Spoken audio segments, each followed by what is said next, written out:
There are moments in Scripture so mysterious, so intense, so spiritually explosive, that even heaven held its breath. Moments where the invisible and the visible worlds collide. Moments where destiny hangs on the edge of a whisper.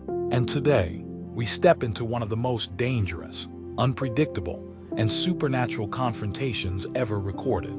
A moment where darkness tried to negotiate with light, where Satan himself dared to stand face to face with the Son of God.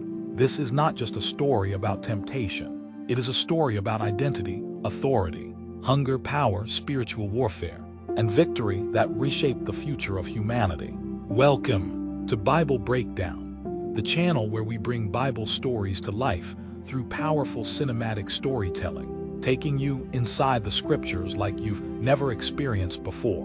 And today, we journey into the wilderness, not a peaceful desert, but a battleground, a place where the silence is loud, the heat is merciless, and every step echoes with spiritual tension. This is the story of Jesus in the wilderness. The story doesn't begin in the wilderness. It begins at the Jordan River.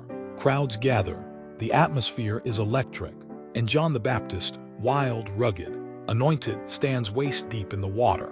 Jesus steps forward. John hesitates. "How can I baptize you?"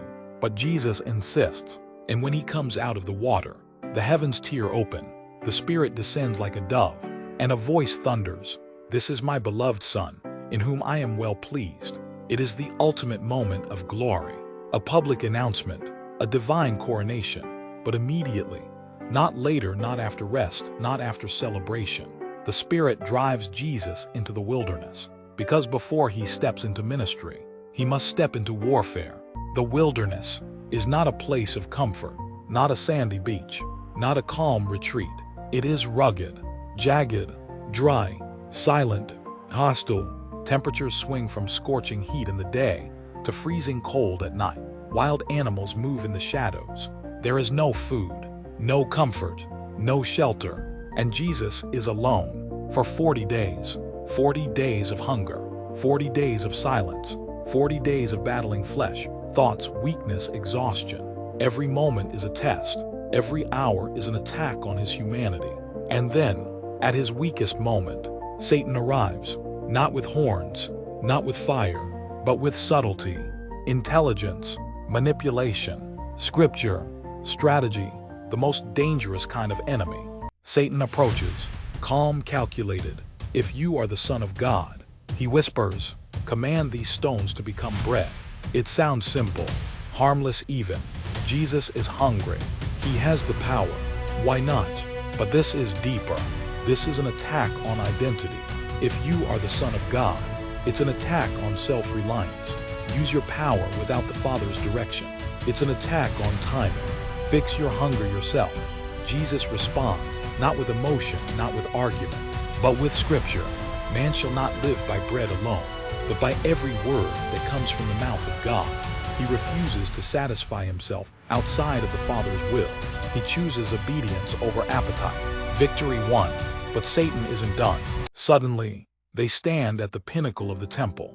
The height is dizzying. Crowds move below, unaware that eternity hangs above them.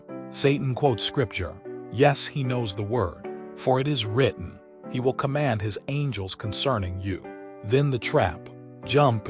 This temptation is about spectacle, attention, spiritual pride, forcing God's hand, and testing divine protection. But Jesus doesn't bend. It is written, "You shall not put the Lord your God to the test." Victory 2. Satan becomes angrier, more bold, more desperate. In an instant, the world flashes before them. Kingdoms, thrones, glory, power, crowns, nations. All this, Satan says, "I will give you, if you bow down and worship me." This is the ultimate temptation. Glory without suffering, destiny without the cross, the crown without obedience, power without purpose. Satan offers Jesus what already belongs to him, but without the will of God. Jesus answers with holy fire, "Get behind me, Satan, for it is written, you shall worship the Lord your God, and him only shall you serve." Victory 3. The devil flees. And then silence. The enemy is gone. The test is over. The battle is won, but Jesus is exhausted, weak, starving, physically drained, and the Father sends angels to minister to him, to strengthen him, to comfort him, to prepare him for his mission, because the wilderness wasn't meant to destroy him. It was meant to reveal him. This moment didn't weaken Jesus. It proved his identity and established his authority.